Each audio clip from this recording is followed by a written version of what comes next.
The dining hall of Outpost S-17 was a cacophony of sound and motion, boots clanging against steel floors, chairs scraping as soldiers jockeyed for seats, and the sharp metallic voices of the base's AI servers announcing meal selections that barely resembled food. Corporal Anders slumped at a corner table with his squad, lazily stabbing at a plate of protein cubes and rehydrated greens. Across from him, Private Kim was deep into a heated discussion about how to cheat at galactic chess without tripping the training AI. Anders wasn't paying attention. His focus was elsewhere. Someone was staring at him. He didn't know how he knew. Call it soldier's instinct, maybe. But the feeling was undeniable. His skin prickled, a sensation that crawled up his spine like an itch he couldn't reach. He dropped his fork with a clang and looked up. She was standing on the far side of the hall, near the entrance, her silver-toned skin catching the harsh overhead lights. Her posture was rigid, hands clasped behind her back, as though she were a statue carved from the stars themselves. Her eyes, deep and shimmering with a blend of colors that seemed impossible, violet, gold, and shades of shifting blue, were locked on him. Anders blinked. Twice.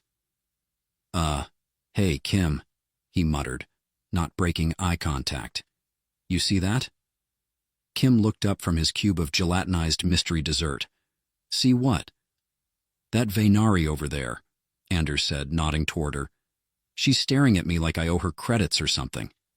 Kim squinted, finally spotting the alien woman. "Oh, her. Yeah, she's been standing there for a while. I thought maybe you two knew each other." "Not a chance," Anders said. He leaned back in his chair, forcing himself to sound casual. "Pretty sure I'd remember a face like that. Not a lot of Vaynari hanging around here, let alone ones that look like they walked out of a cosmic fashion show." Kim snorted. "Maybe she's into the scruffy human look. You've got that whole forgot to shave this morning vibe going for you." "Thanks, Kim. Real helpful." But the woman didn't move. She didn't flinch, didn't blink, didn't even glance away. Her gaze was unyielding, as though she were studying him, dissecting him with her mind. Anders shifted in his seat, suddenly hyper-aware of the standard-issue gray uniform that always seemed a size too tight. "Okay, seriously, this is weird. What's her deal?" Kim shrugged, popping another bite of dessert into his mouth. "Why don't you go ask her?" "Yeah, no thanks. I've got enough weird in my life without adding alien stalkers to the list." As if on cue, one of their squad mates, a stocky sergeant named Mahoney, joined the conversation, dropping his tray onto the table with a clang. "What are we talking about? Anders' love life or, the tragic lack thereof?" "Close," Kim said, smirking. "We're discussing the Vaynari woman who's been staring at him for like 5 solid minutes." Mahoney turned, spotted her immediately, and whistled low. "Well, well, looks like you've got a fan, Anders. What did you do? Save her planet in a past life?" "Very funny," Anders said, voice dripping with sarcasm. "Pretty sure the last time I interacted with a Vaynari, it involved an argument over docking protocols. Didn't exactly end with a handshake." Mahoney grinned. "Maybe she's here to settle the score." Anders groaned, rubbing the back of his neck. "You guys are the worst."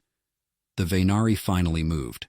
With the fluid grace of her kind, she turned sharply on her heel and strode out of the dining hall. "Well, there goes your chance," Kim said, mock disappointment in his voice. "You could have at least said hi." "Yeah, sure," Anders said, standing and grabbing his tray. "Next time I'll just walk up and say, 'Hi, I'm Anders, and I have no idea why you're staring at me like I stole your starship.' That'll go over great." The incident should have faded from his mind as quickly as it happened, but it didn't. Later that evening, as Anders cleaned his gear in the barracks, he caught himself glancing over his shoulder more than once. The memory of her unrelenting stare gnawed at him, persistent and irritating, like an itch he couldn't scratch. Still thinking about her? Anders jumped, nearly dropping the plasma rifle he'd been dismantling. He turned to see Kim leaning against the doorway, arms crossed. "No," Anders lied. Kim smirked. "You're a terrible liar, man. Come on, just admit it. She got under your skin. Anders sighed, setting the rifle parts aside. It's not that, it's just... I've never seen someone look at me like that before. It wasn't just staring, it was like she knew me, like she was trying to figure me out. Maybe she did know you, Kim said. Anders laughed, a short, bitter sound. Doubt it. The only Vaynari I've met were bureaucrats and scientists. Definitely not her type. Kim raised an eyebrow. Her type? You know what I mean, Anders said, waving him off. Before Kim could press further, the barracks door hissed open. And there she was. The Vaynari woman stepped inside, her movements deliberate, her gaze once again fixed squarely on Anders. Her presence silenced the room instantly. Even the normally rowdy squad members fell into a stunned hush. Anders felt his throat tighten. He scrambled to his feet, words tumbling out before he could stop them. Hi, can I help you? She didn't answer immediately. Her eyes, those swirling galaxies, seemed to bore straight through him. When she finally spoke, her voice was low and melodic, carrying an accent that twisted the syllables of his name in an oddly familiar way. Do you remember me? Anders blinked, the words hitting him like a thunderclap. He opened his mouth, but no sound came out. The silence stretched, heavy and uncomfortable. He hesitated, forcing a nervous chuckle. Sorry, I think you've got the wrong guy. I don't remember meeting any Vaynari before. Her expression didn't change. No, she said softly, almost to herself. You wouldn't. Anders felt a chill creep down his spine. He glanced at Kim, who looked just as baffled as he felt. Okay, Anders said, trying to inject some levity into the situation. This is getting a little weird. Can we maybe start with names? Mine's Anders. What's yours? The Vaynari tilted her head, as though studying him from a new angle. Sienna, she said. Sienna, Anders repeated, trying to keep his tone light. Great. Nice to meet you, Sienna. Now, care to explain why you're looking at me like I owe you money? A faint smile tugged at the corners of her lips, but it didn't reach her eyes. It's not money you owe me, human, she said. It's something much more important. The humor evaporated from the room, leaving Anders with nothing but the unsettling weight of her words and the undeniable feeling that she was right. Anders wasn't used to silence. Not here. Not in the barracks where noise was the natural state of things. Soldiers joked, laughed, cursed, argued, sometimes all at once. But now, with Sienna standing in front of him, the entire room seemed frozen. Even the usually oblivious cleaning drone in the corner had stopped mid-sweep, as though it, too, was waiting for Anders's response. He cleared his throat, forcing a grin he didn't feel. So, when you say I owe you something more important than money, you're not talking about galactic chess tips, right? No response. Sienna's eyes, those damned swirling eyes, remained fixed on him, her expression inscrutable. The only thing Anders could read in her face was intensity and maybe a touch of sadness. Kim, bless him, decided to break the tension. Hey, Anders, maybe she's here to reclaim the last shred of dignity you lost at the base karaoke night. Laughter rippled through the barracks, and Anders seized the moment to exhale. Good one, Kim. Maybe next time I'll invite you up to butcher a song with me. I'd rather face the Nornex unarmed, Kim shot back. The joke worked, at least partially. The soldiers shifted, the energy in the room loosening just enough to remind Anders that he wasn't trapped in a standoff with an alien woman who apparently knew more about him than he did. He turned back to her, forcing another smile. Listen, Sienna, I appreciate the dramatic entrance, but I think there's been some kind of mistake. I don't know you, and I'm pretty sure you don't know me. Her head tilted slightly, a movement so precise it was almost mechanical. You don't remember me, she said again, her voice softer this time. Right, Anders said, trying to sound casual. That's kind of the problem. But hey, maybe if you give me a hint, like where we supposedly met, was it a party? A diplomatic thing? Please tell me it wasn't karaoke night. Her lips twitched, just the faintest hint of a smile, but it disappeared as quickly as it came. "It wasn't here," she said. "It wasn't even you." That brought him up short. Come again?" Sienna stepped closer, her movements smooth and deliberate. Anders resisted the urge to step back. She was taller than him by at least half a foot, her presence commanding in a way that felt almost predatory. "It was your father," she said, her voice steady, yet carrying an undercurrent of something deeper. "I knew your father, Anders." Anders blinked, the words taking a moment to register. When they did, his gut reaction was disbelief. He snorted, shaking his head. "Okay, now I know you've got the wrong guy. My dad? He died when I was 6. Didn't exactly have time to go gallivanting around the galaxy making alien friends." "He spoke of you," Sienna said, undeterred. "Often. He carried a photograph, worn, folded, but always with him. A boy, no older than 6. His name was Anders." The word struck like a hammer, a force so sudden and unexpected that Anders couldn't breathe for a moment. The room seemed to tilt, the walls closing in as her words echoed in his head. Kim, sensing the shift, stepped forward. "Whoa, okay, let's all take a breath here. Anders, you good?" Anders forced himself to nod, though his throat felt like sandpaper. "Yeah, fine, just fine." He wasn't fine. The rest of the barracks faded into background noise as Sienna began to speak. Her voice was calm, measured, as though recounting a memory that had been carefully preserved. "Your father and I fought together during the Nornex campaigns," she said. "It was a time of desperation, alliances forged not by trust but by necessity. The Vaynari were reluctant to involve ourselves in human conflicts, but the swarm threatened us all. Your father was one of the few humans who understood what was at stake." Anders blinked, trying to process her words. "You're saying my dad fought the Nornex? As in, the bug things that nearly wiped out half the outer colonies? That was, what, 20 years ago?" 23, Sienna corrected, her tone sharp but not unkind. "He was part of an allied strike team tasked with sabotaging a Nornex hive ship. It was a mission with little chance of survival. Your father knew this, and yet he volunteered." Anders let out a low whistle, trying to mask his growing discomfort. "Well, that's heroic, I guess, but I'm still not seeing how I fit into this story. I was a kid. I didn't even know he was fighting in a war." Sienna's expression softened, and for the first time, Anders saw something more than intensity in her eyes. There was pain there, too. "He didn't want you to know," she said. "He wanted to protect you. Even in the darkest moments, his thoughts were of you."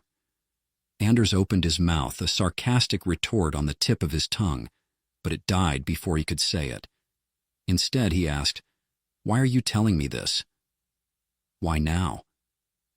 Sienna hesitated, her gaze flickering briefly to the floor. When she looked back at him, there was a vulnerability in her expression that hadn't been there before. "Because he saved my life," she said quietly. "And I made a promise to him. A promise that I would find you, if I survived." The room was so quiet you could have heard a dust mote land. Anders's squad, usually a blur of activity and noise, was frozen, watching the exchange like spectators at a theater. Anders finally broke the silence, forcing a laugh that sounded hollow even to his own ears. "Wow, okay, that's a lot to take in. My dad, the war hero, you, the grateful alien, and me, the guy who didn't even know his dad's favorite food, let alone that he was fighting space bugs. Great story, really compelling." Kim winced. "Anders? No, seriously," Anders said, throwing up his hands. "This is amazing. You should write a book or something. Get it serialized. Call it Space Dad: The Saga." Sienna's expression didn't change, but there was a flicker of something in her eyes. Disappointment, maybe. "I understand this is difficult for you," she said. "Oh, do you?" Anders shot back. Because from where I'm standing, it feels like I just got hit with a comet of information I didn't ask for. Anders, Kim said softly, placing a hand on his shoulder.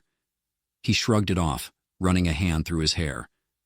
Look, I don't know what you're trying to accomplish here, but I'm not the guy you're looking for. My dad's dead. He's been dead for 2 decades. Whatever promise you made, it doesn't matter anymore. Sienna didn't flinch.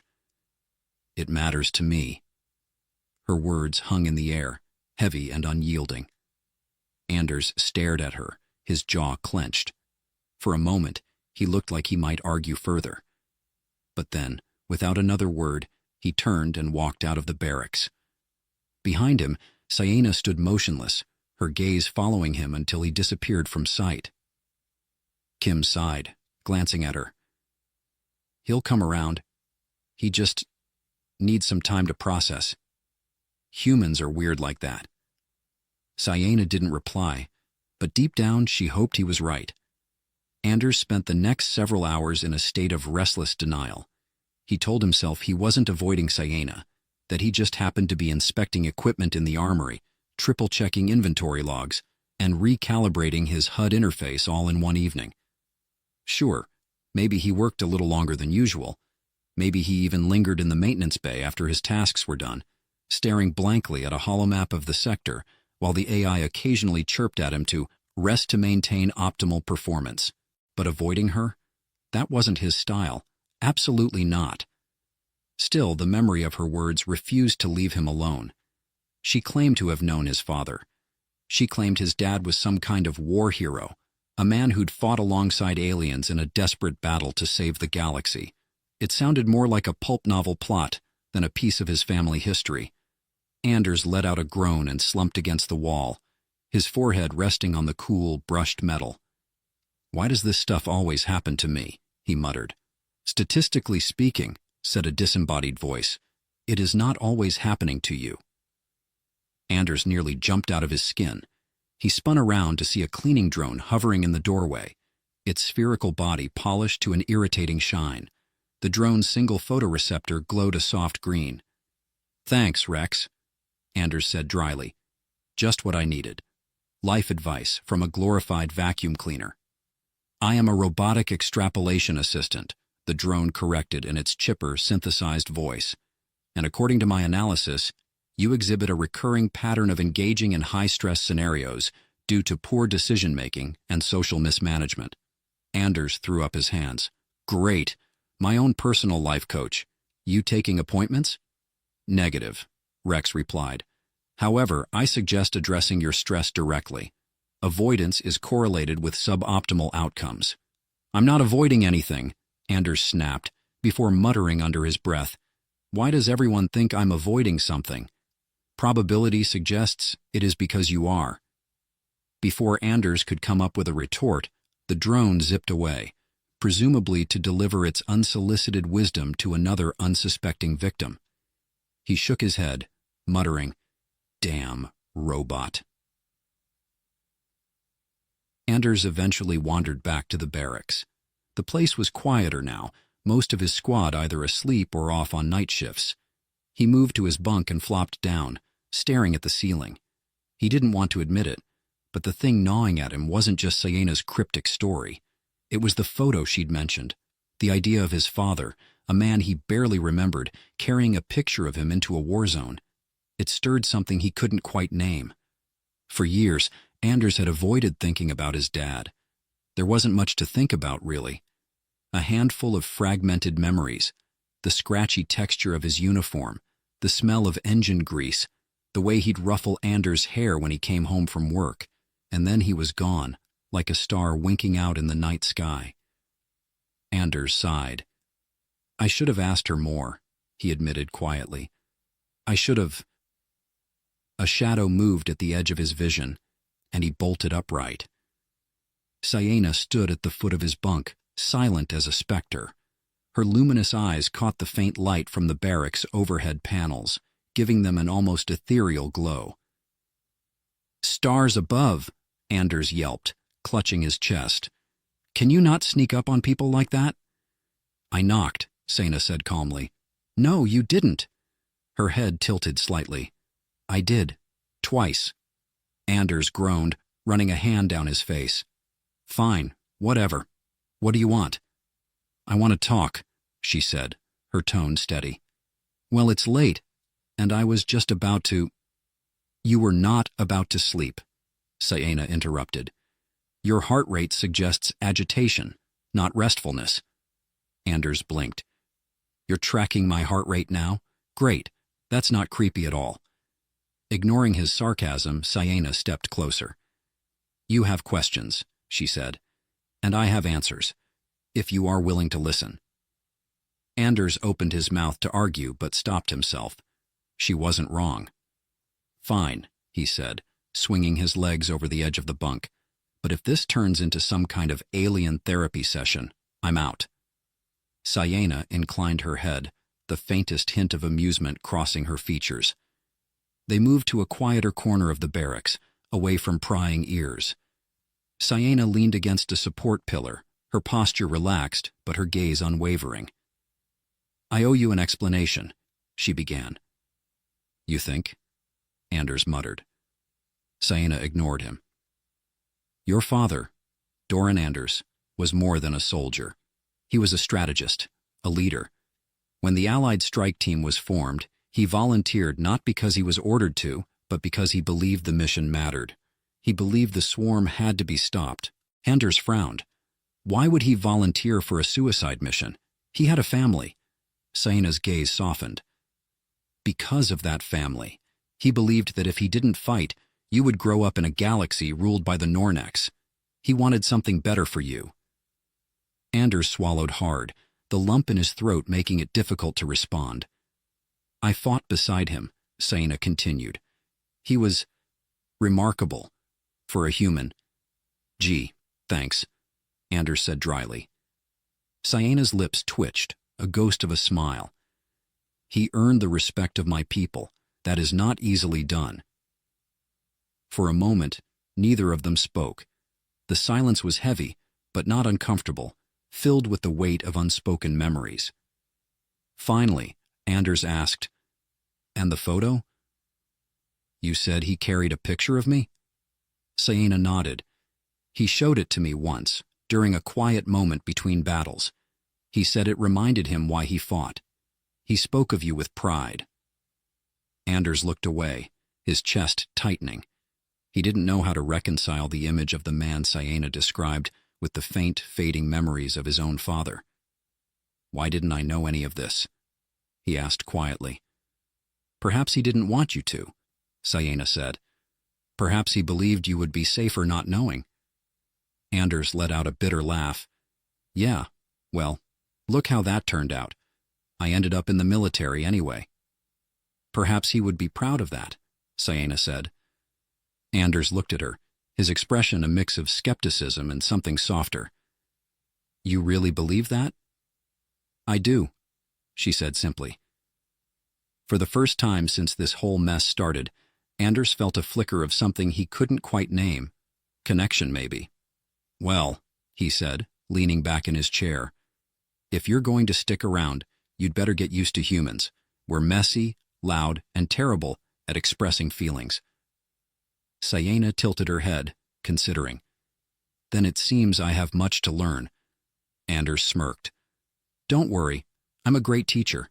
First lesson, never interrupt a man during karaoke night. Sienna's laugh was soft, almost musical. I'll keep that in mind. For the first time in what felt like days, Anders felt a little less alone. The base cafeteria wasn't built for quiet reflection. It was built for efficiency. Long utilitarian tables, dull steel walls lined with nutrition dispensers, and the constant hum of machinery. Conversations were a mix of half-shouted orders, laughter, and the occasional argument over the best way to survive a plasma grenade explosion. Anders sat at his usual spot, a tray of something vaguely resembling curry in front of him. Across the table, Kim was in the middle of his latest monologue about why anti-grav bikes were the superior form of transportation. I'm just saying, if you don't feel like you might throw up, are you even going fast enough? Kim argued, gesturing with a spoonful of mashed protein. Anders barely registered the comment. His mind was still on the conversation with Sienna from the night before. Every time he tried to focus on something else, like Kim's increasingly unhinged theories about speed, it looped back around to the same place, his father. "Earth to Anders," Kim said, waving a hand in front of his face. "You look like someone just told you karaoke night's been canceled." Anders blinked, shaking himself out of his thoughts. "Sorry. What were you saying?" Kim narrowed his eyes.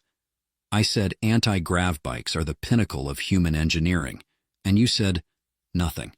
That's suspicious. Are you feeling okay? No sudden urge to admit you're secretly a Nornex spy?" Anders smirked despite himself. "You caught me. My plan was to infiltrate the military and spend years working my way up just to sabotage the coffee machines." "Diabolical," Kim said, grinning. "But seriously, you good? You've been acting weird since—" He glanced around and lowered his voice. "Since Sienna showed up." Anders sighed, pushing his tray aside. "Yeah, well, turns out it's hard to focus on lunch when someone casually drops that your dad was a galactic war hero." Kim's eyebrows shot up. "Wait, seriously? She said that?" "Apparently, he fought with her against the Nornex 20-something years ago." Anders leaned back in his chair. "She even claimed he carried a photo of me the whole time. The whole thing feels like a bad holodrama." Kim whistled. "Man, that's intense. Did you know he was in the military?" "Sort of," Anders admitted. "I mean, I knew he was an engineer, but I didn't think he was out there fighting aliens. He never talked about it." Kim shrugged. "Sounds like he had his reasons." "Parents always have layers, man. Like onions, or parfaits, if you're feeling fancy." Before Anders could respond, a shadow fell across the table. He looked up to see Sienna standing there, her expression as unreadable as ever. "Do you mind if I join you?" she asked. Anders exchanged a glance with Kim, who gave him a thumbs up under the table, clearly delighted by the awkwardness of the situation. "Sure," Anders said, gesturing to the empty seat across from him. "Why not?" Sienna sat down, her movements precise. She eyed the tray in front of Anders. "Is that food?" "That's a generous description," Anders said, "but yeah, it's technically edible." Sienna tilted her head, studying the tray like it might suddenly come alive. "Humans have strange tastes." Kim snorted. "Says the species that eats glowing mushrooms for breakfast." "They're highly nutritious," Sienna replied without missing a beat. "And they don't resemble whatever that is." Anders chuckled. "Trust me, you're not missing much. So what brings you to the cafeteria, besides critiquing our culinary choices?" "I wanted to discuss something with you," Sienna said. "In private, if possible." Kim made a mock gasp, placing a hand over his heart. "Am I being dismissed? Betrayed by my own bunkmate?" "Pretty much," Anders said, smirking. Kim stood up, grabbing his tray. "Fine, but if you need me, I'll be over there, plotting my next great anti-grav bike adventure. Don't keep secrets, Anders. They fester." Anders rolled his eyes as Kim walked away, then turned back to Sienna. "All right, you've got my attention. What's on your mind?" Sienna leaned forward slightly, lowering her voice. "There's something you need to see." Anders frowned. "That's not ominous at all." "It's about your father," she said. "About the mission." The room Sienna led him to wasn't on any of the base's standard maps. It was tucked away in an older section of the station, the walls lined with aging consoles and flickering holodisplays. The air smelled faintly of ozone, and the hum of machinery was louder here, vibrating through the floor. "What is this place?" Anders asked, looking around. "A communications hub," Sienna replied. "It's no longer in use, but it serves my purposes." "Your purposes? You really know how to make a guy feel at ease." Sienna ignored his comment, moving to one of the consoles.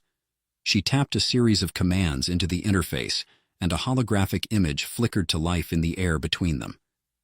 Anders stepped closer, his breath catching as he recognized the figure in the image. It was his father. The hologram showed a man in his late 30s, wearing a battle-worn uniform. His face was lined with exhaustion, but his eyes were bright with determination. In his hands, he held a folded piece of paper, the photo, Anders realized. The hologram crackled and his father's voice filled the room. "This is Doran Anders, recording what might be my last message. If you're seeing this, well, I guess I didn't make it back." Anders froze, his heart pounding. "I don't have much time," the hologram continued. "The mission's gone sideways, and the odds aren't in our favor. But if I don't make it, I want my son to know I did this for him, for Anders. I wanted him to have a future, to grow up in a galaxy where he didn't have to fight for every scrap of peace." The hologram flickered again, and Anders could see the strain in his father's expression. "Sienna, if you're the one delivering this, thank you. And if you ever find my son, tell him—" The message cut off abruptly, the image dissolving into static. Anders stared at the empty space where the hologram had been, his mind racing. "I found this in the aftermath of the battle," Sienna said softly. "I kept it, hoping one day I might fulfill his request." Anders let out a shaky laugh. "This is a lot to process." Sienna nodded. "Take your time. The truth is often difficult, but it is necessary." Anders ran a hand through his hair, his thoughts a chaotic swirl. But beneath the confusion, there was something else, a sense of connection, however faint, to the father he thought he'd lost forever. "Well," he said, forcing a grin, "if Dad wanted me to have a future, he'd probably be thrilled to know I'm stuck eating cafeteria slop and dodging alien ambushes." Sienna's lips twitched. "He would likely appreciate your sense of humor." Anders chuckled, despite the lump in his throat. "Yeah, let's go with that." For the first time in years, Anders felt like he wasn't walking alone. The next morning, Anders woke up to the familiar blare of the ship's alarm. The tone wasn't particularly soothing, somewhere between a dying cat and a malfunctioning klaxon, but after years in the military, Anders could sleep through just about anything. Well, almost anything. "Anders, get your lazy ass out of bed!" Kim's voice cut through the barracks like a laser saw. Anders groaned and threw a pillow in the general direction of the voice. "5 more minutes," he mumbled, face buried in his mattress. "You've got 5 seconds before I start singing Galactic Funk Anthem at full volume," Kim threatened. Anders shot up like he'd been electrocuted. "You win! I'm up!" Kim grinned triumphantly from his bunk. "That's what I thought. You can't hide from the funk, my friend." Anders muttered something incoherent as he pulled on his uniform. His thoughts were still clouded by the events of the previous day. Sienna's revelation, the hologram of his father, the impossible weight of it all. But there wasn't much time to dwell on it. The squad had a briefing in 15 minutes, and Anders was pretty sure the commander wouldn't take existential crisis as an excuse for being late. And the briefing room was as sterile and uninviting as ever, with its dim lighting and uncomfortable chairs.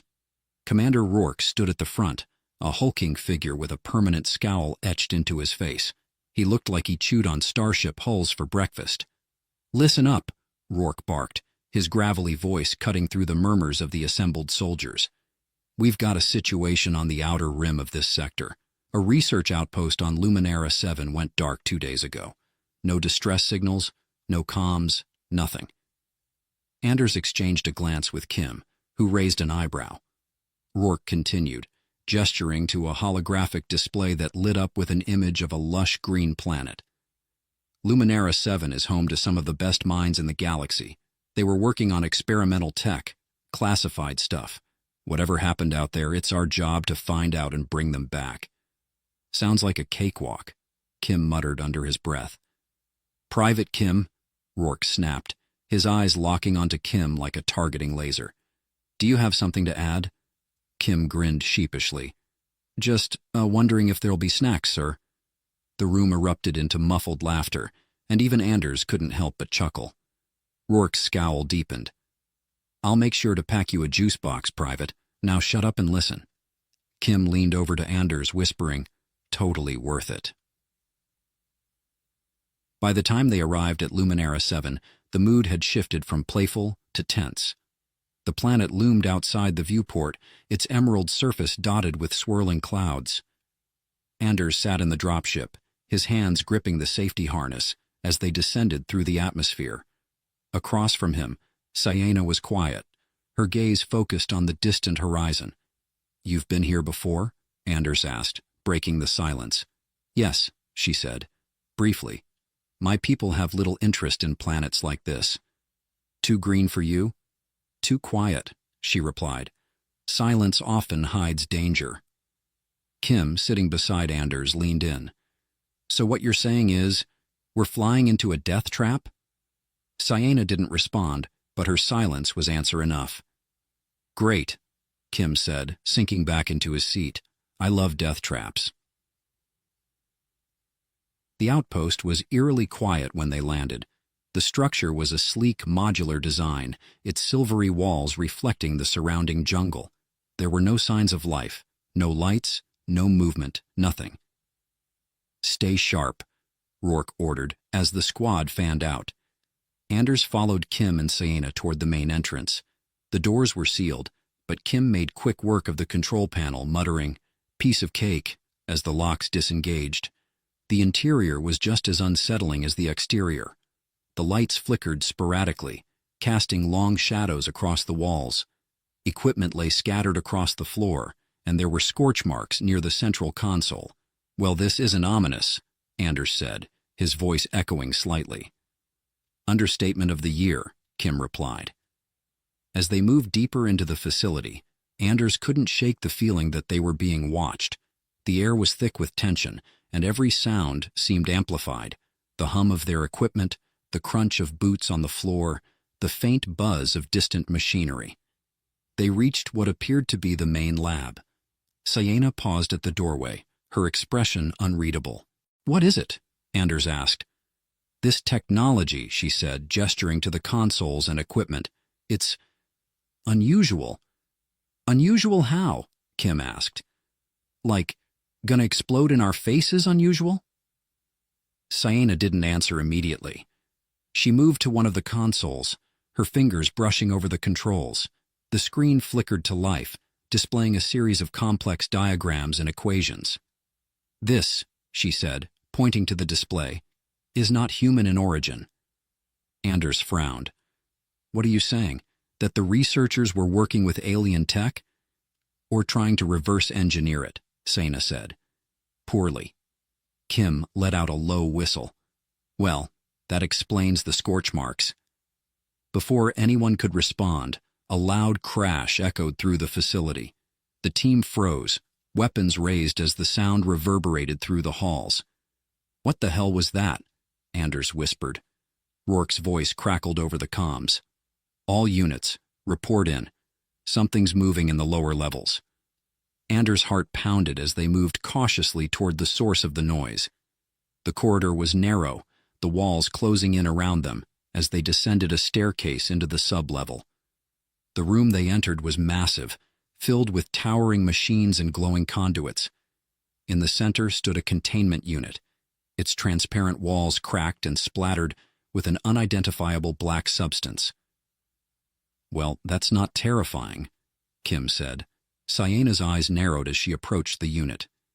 "This containment field, it was meant to hold something powerful, something unstable." "Like what?" Anders asked, though he wasn't sure he wanted an answer. Before Sienna could respond, a deep guttural growl echoed through the room. The team turned as one, their weapons trained on the shadows. Guys," Kim said, his voice trembling slightly. "I think we found what broke out." From the darkness emerged a hulking figure, its body covered in sleek metallic plating that seemed to shift and shimmer with every step. Its eyes glowed a piercing blue, and when it opened its mouth, rows of jagged teeth glinted in the dim light. Anders swallowed hard. "So, does anyone have a plan?" Kim raised his hand. "I vote we run." The creature let out an ear-splitting roar, and all hell broke loose. Anders barely had time to register the roar before the creature charged. The ground beneath their feet trembled as it barreled toward them, its glowing eyes locked on their group like a predator zeroing in on prey. "Scatter!" Rourke bellowed, his voice cutting through the chaos. The squad dove in different directions as the beast swiped with an enormous claw, carving a deep groove into the metal floor. Anders hit the ground hard, rolling to avoid a second strike. His pulse was racing, and his weapon felt woefully inadequate against the hulking metallic monstrosity. "Please tell me someone packed the blow-up-everything gun," Kim shouted from behind a console, his voice tinged with panic. "Working on it," Rourke growled, firing a few rounds that barely scratched the creature's shimmering armor. Anders ducked behind a support pillar, his mind racing. "Sienna, any ideas? You seem to know a lot about alien tech." Sienna, crouched near a damaged terminal, didn't look up. "This is not technology. It's biology enhanced with technology. A hybrid construct." "Great," Anders muttered. "So it's basically a really angry cyborg tiger?" Sienna tilted her head, considering. A crude analogy, but not inaccurate. The beast let out another deafening roar, swinging its tail into a stack of machinery. Sparks flew as the equipment shattered, the sound of tearing metal echoing through the room. Kim popped up from his hiding spot long enough to fire a few rounds. "You know, I'm starting to think we should have stayed in the cafeteria. At least there, the worst threat was the curry." "Focus, Private," Rourke snapped, but even his voice carried a hint of strain. The creature's movements were almost hypnotic, its metallic plating shifting and shimmering like liquid as it absorbed incoming fire. Anders fired a burst from his rifle, aiming for what looked like a joint in its armor, but the bullets ricocheted harmlessly. "This isn't working," Anders shouted. Sienna stood suddenly, her eyes fixed on the containment unit they'd found earlier. The containment field, it was designed to neutralize this creature. If we can repair it— "Repair it?" Kim interrupted. "Have you seen the state of that thing? It looks like it's been through a black hole." "Then we must improvise," Sienna said firmly, moving toward the damaged unit. Anders cursed under his breath and followed her. "Improvising usually ends with me getting yelled at or blown up, but sure, let's go with your plan." As the two of them reached the containment unit, Sienna began working on the control panel, her fingers moving with practiced precision. "What exactly are we improvising here?" Anders asked, his voice tight. "The field can still be activated," Sienna said. "But its power source is depleted. We'll need to redirect energy from the facility's main grid." "And how do we do that without getting eaten?" Sienna didn't answer immediately. Instead, she glanced at Anders, her expression oddly calm. "You distract it, I'll handle the grid." Anders blinked. "I distract it? With what? Harsh language?" Kim's voice crackled over the comms. "I vote dance moves. Nothing confuses a predator like bad choreography." "I hate you both," Anders muttered. Anders took a deep breath, gripping his rifle tightly as he stepped out from behind cover. The creature's glowing eyes immediately locked onto him, and it let out a low growl that vibrated in his chest. "Hey, big guy!" Anders shouted, his voice echoing in the cavernous room. "Over here! Yeah, that's right, I'm talking to you!" The beast hesitated for a moment, as if confused by the sudden boldness. Then it charged. "Oh crap, oh crap, oh crap." Anders turned and ran, weaving between the scattered debris as the creature gave chase. Its heavy footsteps thundered behind him, each one sending a jolt through the floor. Kim's voice crackled in his ear. "You're doing great, buddy. Real hero stuff." "Shut up, Kim," Anders snapped, narrowly avoiding a swipe from the creature's claws. Meanwhile, Sienna worked quickly, her focus unshaken despite the chaos around her. The console in front of her sparked as she rerouted power, the screen flickering with warning messages in a dozen different languages. "Sienna," Anders panted over the comms, "anytime you're ready." "Almost there," she replied, her tone steady. The creature roared again, this time swinging its tail in a wide arc. Anders dove to the ground, the tail missing him by inches and slamming into a wall instead.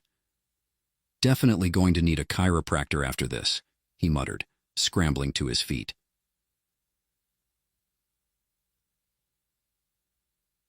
Finally, Sienna stepped back from the console, a faint glow surrounding the containment unit as the field began to power up. "It's ready," she called out. "Great," Anders shouted. "Now how do we get it in there?" Sienna didn't answer, at least not with words. Instead, she picked up a small device from the console and threw it toward the creature. The device emitted a high-pitched whine that made Anders' teeth ache. The beast froze, its head snapping toward the sound. Then, slowly, it began moving toward the containment unit, as if drawn by an invisible force. "Is that a dog whistle for cyborg tigers?" Kim asked over the comms. "Essentially," Sienna replied. As the creature stepped into the containment unit, Sienna activated the controls. The field flared to life, surrounding the beast in a shimmering barrier of light. It roared in frustration, slamming against the walls of its prison, but the field held. Anders let out a shaky laugh, collapsing against a nearby console. "Well, that was fun. Let's never do it again." Kim emerged from his hiding spot, grinning. "I don't know. I think we made a pretty good team. You distract, I provide moral support, Sienna saves the day. Classic trio dynamics." Rourke's voice crackled over the comms. "Good work, team. Let's secure the area and figure out what the hell that thing was." Anders glanced at Sienna, who was studying the creature with a thoughtful expression. "Any guesses?" he asked. "Many," she said, none of them comforting. Kim clapped a hand on Anders's shoulder. "Cheer up, man. At least you didn't die horribly. That's a win in my book." Anders chuckled, despite himself. "Yeah, I guess it is." As they began packing up, Anders couldn't shake the feeling that this was just the beginning. Whatever secrets Luminara 7 held, they were far from uncovered.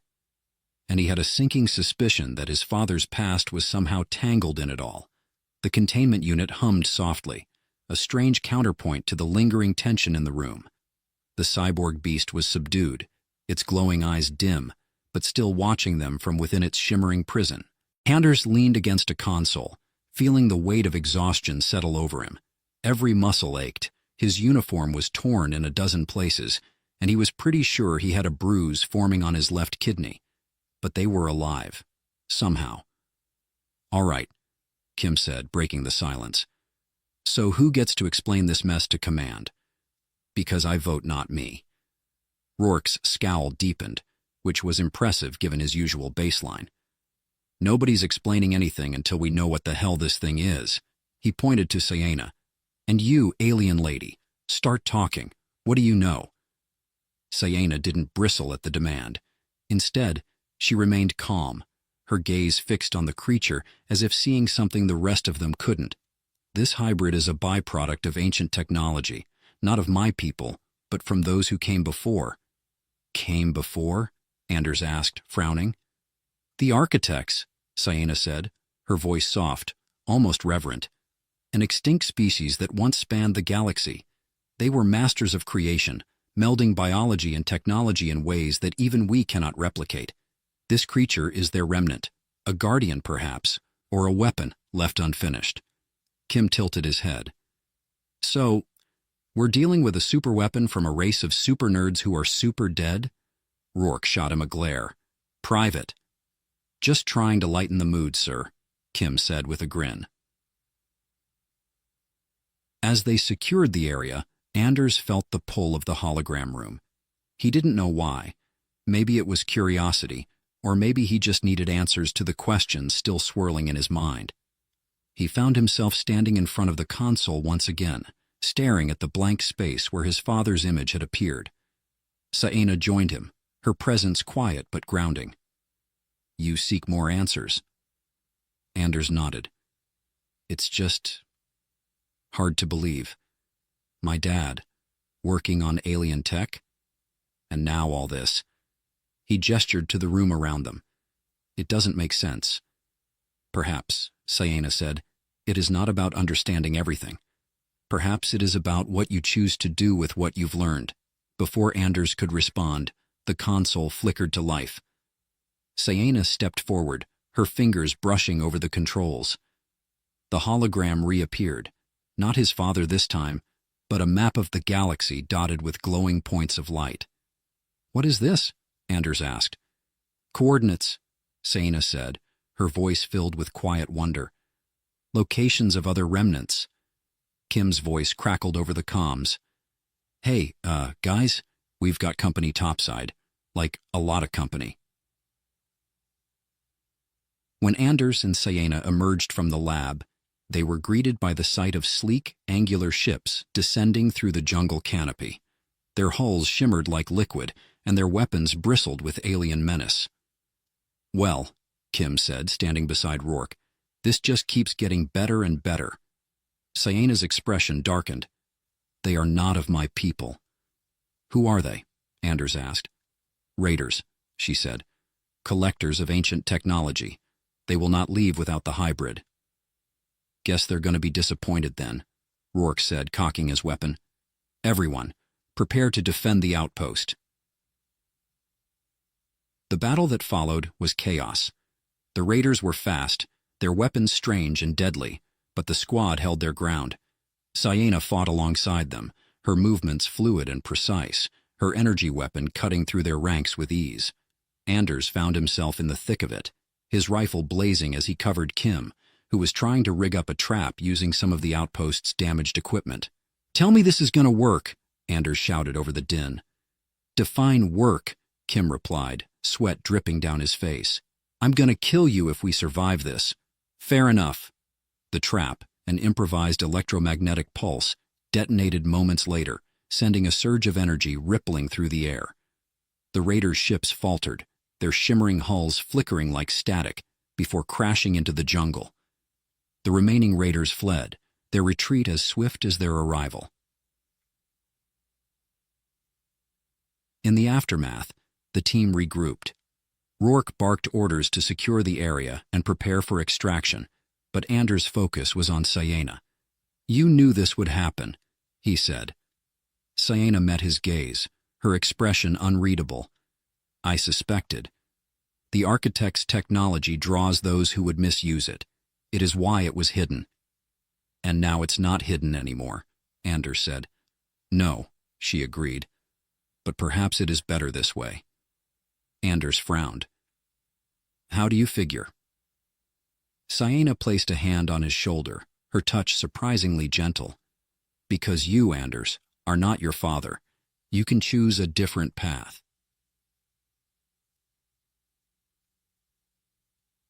As the team prepared to leave, Anders stood on the edge of the clearing, watching the jungle sway in the breeze. Kim joined him, a grin on his face despite the scratches and bruises covering him. "You okay, buddy?" Kim asked. Anders nodded. "Yeah, I think I am." Kim clapped him on the back. "Good, because after this, I'm cashing in all my leave for a vacation. Somewhere with no aliens, no ancient tech, and no life-or-death situations. You in?" Anders chuckled. "Sounds perfect." Back aboard the ship, Anders found himself staring out the viewport as the planet shrank into the distance. Sienna approached, her presence quiet as always. "Thank you," he said, surprising himself. "For what?" "For helping me. Understand. My dad, this place, everything." Sienna tilted her head. "And what have you learned?" Anders thought for a moment before replying. "That the past doesn't define me. I get to choose who I am.